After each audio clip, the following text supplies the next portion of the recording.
കരുതാ സമയായി, ഞാൻ ഇനി നിൽക്കുന്നില്ല, ഇറങ്ങട്ടെ. ശരി. നിങ്ങളെയൊക്കെ ഒന്ന് കണ്ടിട്ട് പോകാന്ന് കരുതി കേറിയതാ. അല്ല, ഏതായാലും വന്ന സ്ഥിതിക്ക് ഇനി വിഷു കഴിഞ്ഞ് പോവാം. ഈ വിഷുവിന് ഇവിടെ ഒരു മരണവീട് പോലെയാ. കുഞ്ഞമെങ്കിലുള്ളത് ഒരാശ്വാസമാവും. അത് ശരിയാ. എന്തായാലും കുഞ്ഞമ്മ നാട്ടിൽ പോകുന്നില്ലല്ലോ, നമുക്കിവിടെ കൂടാ. ശരി, എങ്കി അങ്ങനെ ആവട്ടെ. ഞാനും കൂടി കാരണമല്ലേ ഇവിടത്തെ സന്തോഷങ്ങൾ നശിച്ചത്.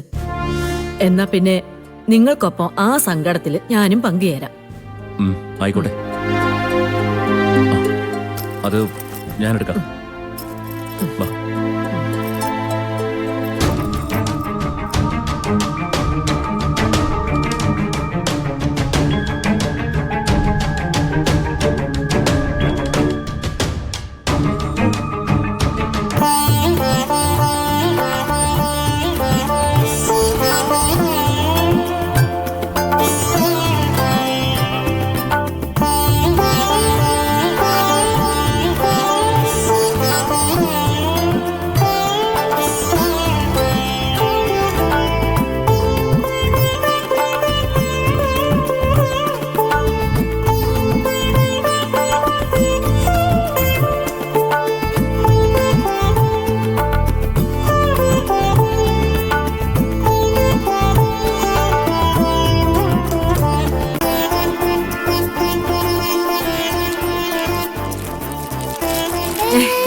നോക്ക് വെച്ചു.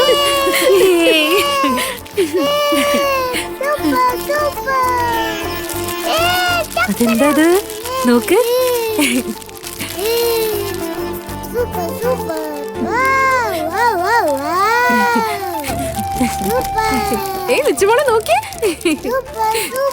അതൊരെണ്ണം കൂടെ കത്തിച്ചു. വെച്ചോട്ടാ നോക്ക്. വിച്ചുമോനെ വേണോ?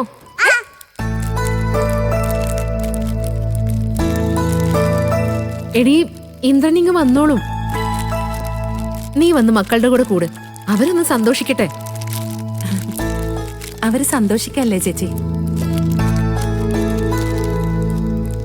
എനിക്ക് അതൊക്കെ ഉപയോഗിക്കാൻ കുറച്ച് പേടിയാ. വിച്ചുമോനെ വേണോടാ? വാ. വിച്ചോട്ടാ വേണ്ട. വേണ്ട വേണ്ട വേണ്ടേ? ആർച്ചമോളും ഭദ്രമോളും കൂടി ഇപ്പൊ വേണമായിരുന്നു. അവരവിടെ ഏതിലും വലിയ ആഘോഷത്തില. അല്ല, അതെങ്ങനെ നീ അറിഞ്ഞു? വിനയം വിളിച്ചു പറഞ്ഞോ? വിളിച്ചു പറഞ്ഞൊന്നുമില്ല. അവരാഘോഷിക്കുന്നതിന്റെ ഫോട്ടോസും വീഡിയോസും ഒക്കെ ഫോണിൽ അയച്ചിട്ടുണ്ട്. അത് കണ്ടപ്പോ മക്കൾ അവിടെ ഹാപ്പിയാണെന്ന് മനസ്സിലായി.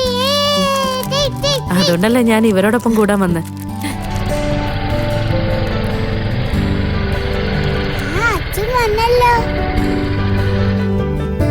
ആഹാ, ഇന്ദ്രേട്ടൻ വന്നല്ലോ.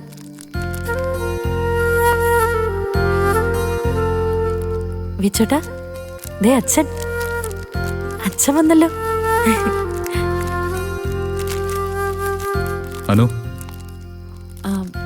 ഇന്ദ്രേട്ടൻ എന്താ ലേറ്റ് ആയേ? പലയിടത്തും വിഷത്തിരക്ക് കാരണം ട്രാഫിക് ബ്ലോക്ക് ആയിരുന്നു. പിന്നെ ഷോപ്പിൽ നിന്ന് ഇറങ്ങാനും കുറച്ച് താമസിച്ചു. നല്ല ക്ഷീണമുണ്ടല്ലോ. വാ, അകത്തേക്ക് പോ. ആ വാടാ വിച്ചുമോനെ, ചക്കരക്കുട്ടാ. വന്നേ. മോൻ ലച്ചുവിന്റെ കൂടെ പടക്കം പൊട്ടിച്ചോ? ഇങ്ങ് വാ. ആ, അച്ഛൻ വന്നോളാം കേട്ടോ. ഒരു ഉമ്മന്നേ. ദേ, അച്ഛൻ കുറച്ച് കഴിഞ്ഞ് വരും. വിച്ചുട്ടാ വാ. ലച്ചുമോക്കത് കത്തിക്കണോ? വേണോ?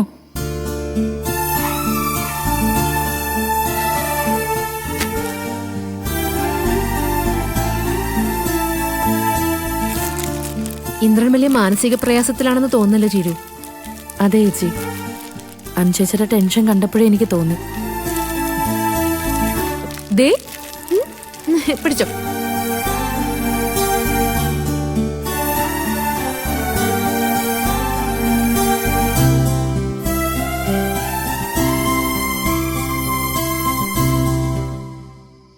അച്ഛനെവിടെ ഇല്ലേ അനു? ഉണ്ട്.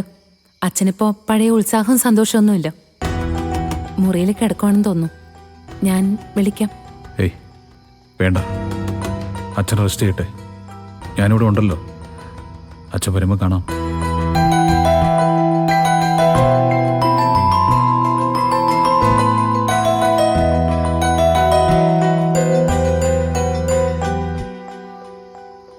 ഇന്ദ്രേട്ടൻ രാവിലെ വീട്ടിൽ നിന്ന് ഇറങ്ങിയ ശേഷം പിന്നെ തിരിച്ചു പോയില്ല അല്ലേ? ഇല്ല, പോകാൻ തോന്നിയില്ല. പിന്നെ ഡ്രസ്സും മറ്റും നീ ഇങ്ങോട്ട് കൊണ്ടുവന്നിട്ടുണ്ടല്ലോ. എന്താ ചോദിച്ചേ? അല്ല, അവിടുത്തെ കാര്യങ്ങൾ എന്തായെന്ന് ഇന്ദ്രേട്ടൻ അറിഞ്ഞോന്നറിയാൻ വേണ്ടിയാ. ഇല്ല, ഞാൻ ആരോടും ഒന്നും അന്വേഷിക്കാനും പോയിട്ടാനോ. ആ വീട്ടിൽ ഇനി എനിക്ക് സന്തോഷം തരുന്ന ഒന്നും ഉണ്ടാകാൻ പോകുന്നില്ലല്ലോ. മോളെ,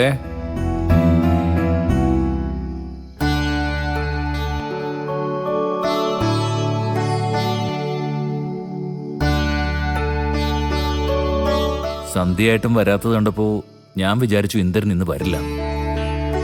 വന്നതേ ഉള്ളൂ അച്ഛാ. ഇത്തവണ എനിക്ക് വിഷു ആഘോഷമൊന്നുമില്ല. അതെന്താ ഇന്ദ്ര? എന്ത് ബുദ്ധിമുട്ടുണ്ടെങ്കിലും അതെല്ലാം മറന്ന് വിഷുവിന് ഒത്തുകൂടുകയും ആഘോഷിക്കുകയും ചെയ്യുന്നതല്ലേ നമ്മുടെ നാട്ടുകാരുടെ ഒരു രീതി. ബുദ്ധിമുട്ടുകളൊക്കെ മറക്കാച്ച.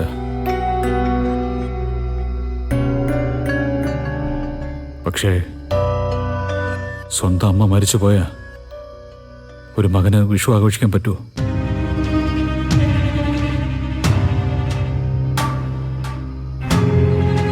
മരണാനന്തര കർമ്മങ്ങളൊന്നും ചെയ്തില്ലെന്നേ ഉള്ളൂ. മനസ്സിലെ അമ്മയുടെ സ്ഥാനം മരിച്ചില്ല അച്ഛാ.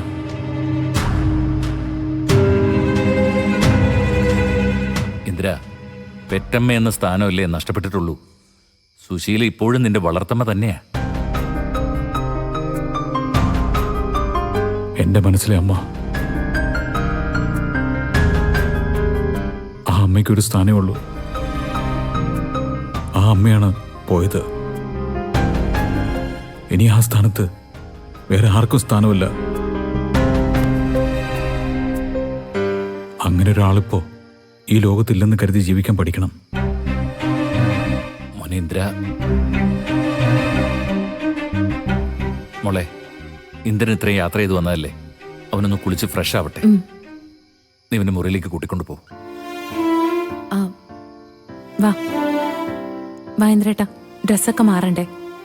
ചെല്ലിന്ദ്ര, ചെല്ല്. അച്ഛാ, ഞാൻ എൻ്റെ കാര്യം പറഞ്ഞതേ ഉള്ളൂ. ഇവിടുത്തെ വിഷു ആഘോഷമൊക്കെ നടക്കട്ടെ. കുട്ടികളൊക്കെ ഉള്ളതല്ലേ, അവര് സന്തോഷിക്കട്ടെ. ശരി മോനെ, ചെല്ല്. വാ.